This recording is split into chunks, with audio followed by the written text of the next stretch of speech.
el piso y luego se montaba sobre los muros. Los muros son de adobe, ¿no? Invariablemente. La perfecta unión de las juntas de cada una de las piezas nos habla de una técnica de manufactura muy buena, muy fina. Prácticamente más que un constructor es un escultor el que está trabajando estos tableros. Y van a ver que en la mayoría de ellos no hay prácticamente un solo error, ¿no? ¿Cómo logras esto? Pues invariablemente teniendo a grupos especializados sobre la construcción ya perfectamente establecidos, tal y como lo tenemos nosotros, suponemos, por rangos, ¿no? Entre quienes llamamos, por ejemplo, maestros, quien llamamos, por ejemplo, oficial, ¿no? Que ya irán manejando estos términos, qué es un maestro, qué es un oficial, qué es un media cuchara, ¿no? Qué es un chalán. Son estos rangos que en la obra te van dando el nivel de especialidad con que cada uno de ellos maneja las cosas, muchachos, y que evidentemente con cada una de estas especialidades o con cada uno de estos manejos pues cobra más, ¿no? El maestro termina ganando más que nosotros, es bien triste, ¿no? Pero así es la cosa. Y el cuate no mueve un ladrillo sobre el cual desplantar los muros de adobe. ¿Esto con qué intención? Pues evidentemente para evitar que la humedad penetre directamente sobre el núcleo de tierra y lo friegue, ¿no? Lo humedezca y lo deslave. No lo hacían tan mal, muchachos. Es prácticamente una cimentación superficial, nada más que en lugar de estar bajo tierra está sobre tierra, y luego el adobe, para que no sufra daños y esto por supuesto sobreviva mucho más tiempo.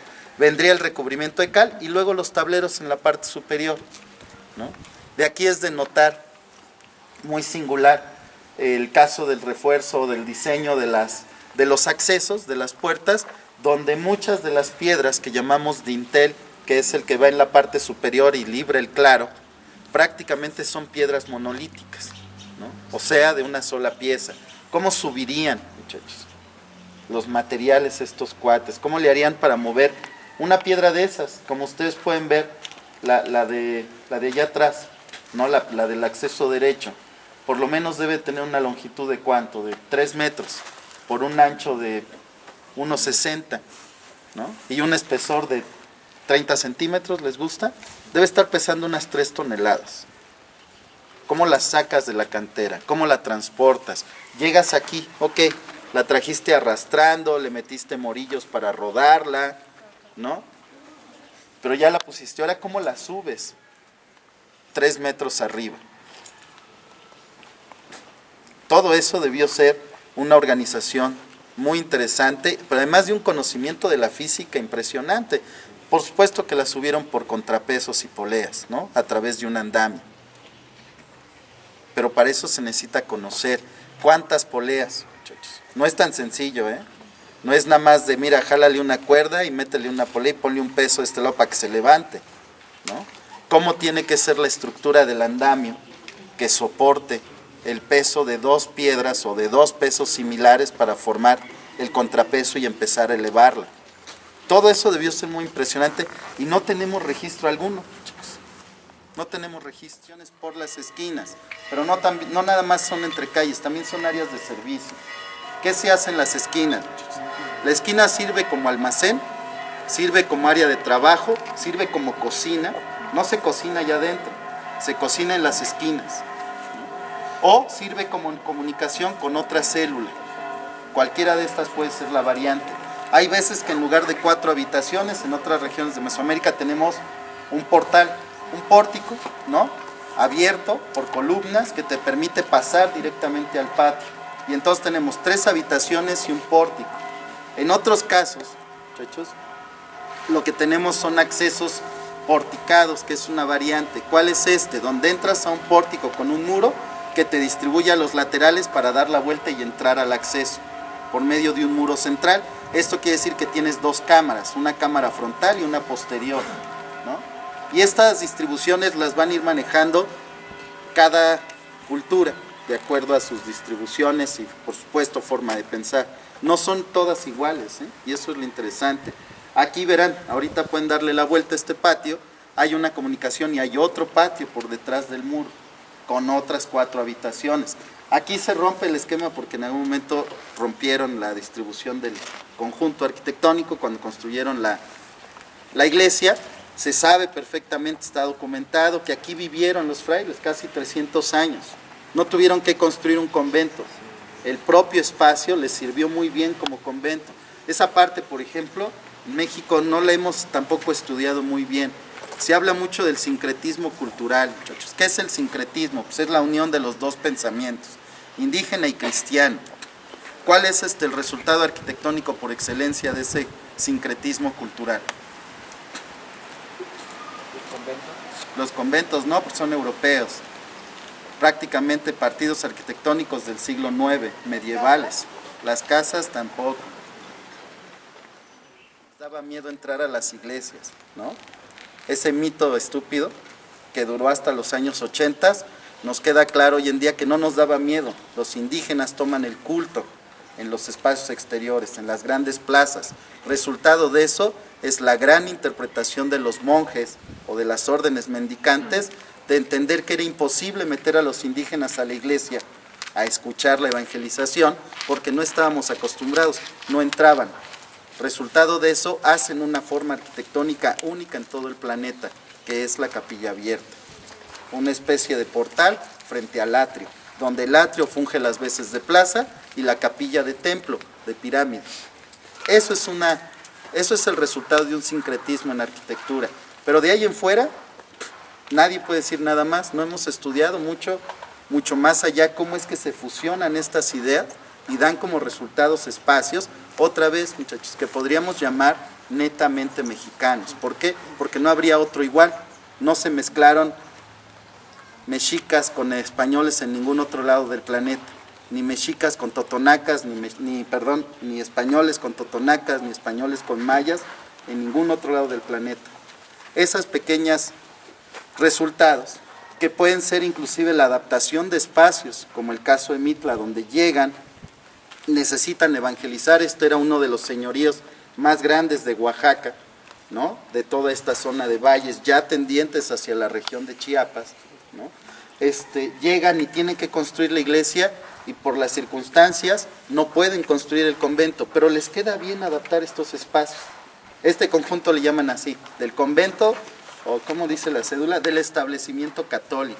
Aquí viven hasta el siglo XVIII como vida conventual, con claustros y demás, porque les queda bien el modelo, ¿no?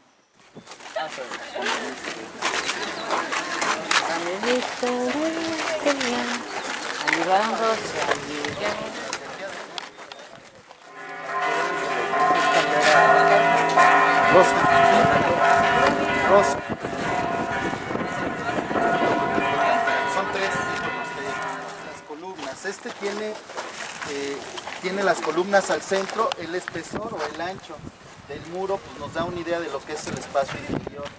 Por supuesto, si esto está cubierto con una estructura de madera, de vigas y tal, pues necesitaba un refuerzo intermedio para que no se cayera. Esto lo resuelven con las columnas que ya van a ver adentro, son las más grandes que hay en todo Mitla, que son bien interesantes la forma en cómo las trabajan y cómo las colocan, ¿no? Pero más allá de eso, este es un poco el discurso de la arquitectura mixteca, ¿no? Ese manejo fino de la piedra, que insisto, jamás se va a poder comparar con la plataforma norte Monte Albán, pero los zapotecos jamás pudieron hacer este trabajo tan fino, ¿no? De la greca, la articulación de los tableros. Se han encontrado hasta 17 diseños diferentes, pero esos 17 se repiten en todos lados, lo cual quiere decir que hay un trabajo de fabricación masiva. Es un proceso preindustrializado, ¿no? En pocas palabras, si es que lo queremos ver así. La idea, la propuesta es muy sencilla. Se cree que esto se trabajaba en piso, se armaban los mosaicos en el piso para que no hubiera ajuste en las juntas, o sea que no fallaran las piedras, y luego esto se colocaba sobre los muros de adobe aún frescos. Pero ¿no era más difícil hacer eso que agarrar las piezas y irlas poniendo? No, porque tendrías que hacer una por una. ¿Sí me explico? Al detalle conforme le ibas colocando. Si tú trabajas, tienes que meter cuñas o tendrías que ir haciendo una por una, porque a la hora de ir colocando hay mucha posibilidad de que se te vayan moviendo y tal. ¿Sí me explico? Y lo otro interesante es la forma. Aquí se ve muy bien esta inclinación que les decía. Si ustedes se fijan, y esto es bien interesante, el paramento del cuerpo está hacia adentro, ¿no? Es cóncavo. ¿Por qué, muchachos? Y es un principio básico de estabilidad. ¿Por qué no es la base más amplia, o por qué tienden a una base más angosta que más amplia, que diría la lógica? Son muros de un espesor de entre 1,20 y 1,40 más o menos de ancho, que van rellenos de material, por supuesto, ¿no? Es el principio de los vasitos de unicel, muchachos. ¿Han visto cómo son los vasos de unicel, que son como trapecios invertidos? Cuando no tienen peso, son extremadamente inestables, pero una vez que les echas agua, ¿sí me explico? Sí. Y es pura lógica, muchachos. Lo que hace el mixteco es hacer ese principio. Coloca los muros convexos y los rellena.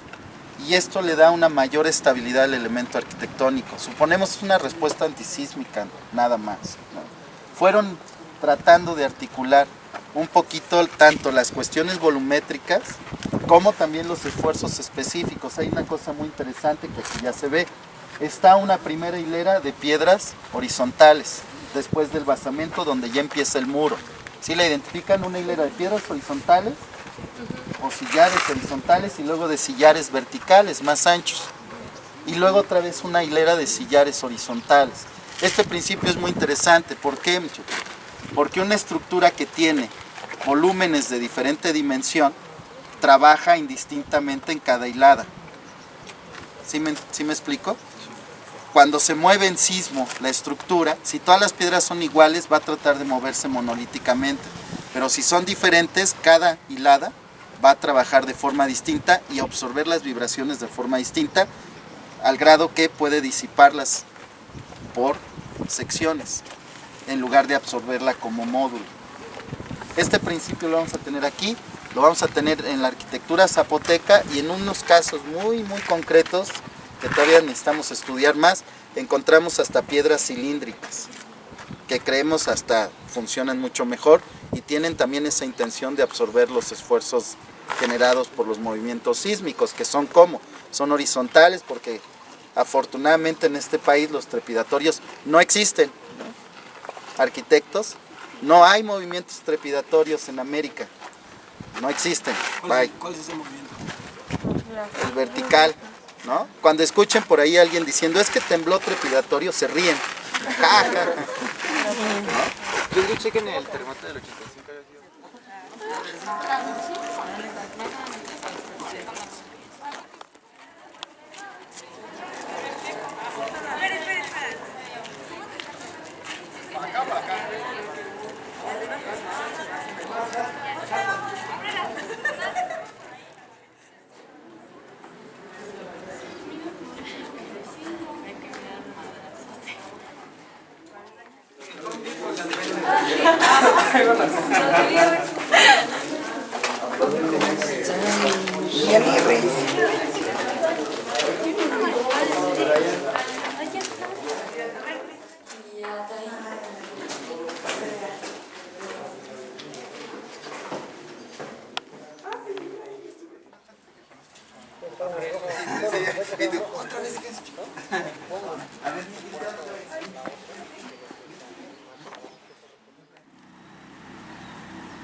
¿Cómo lo ves? Dice mi mamá que ayer le habló a mi papá y le habló con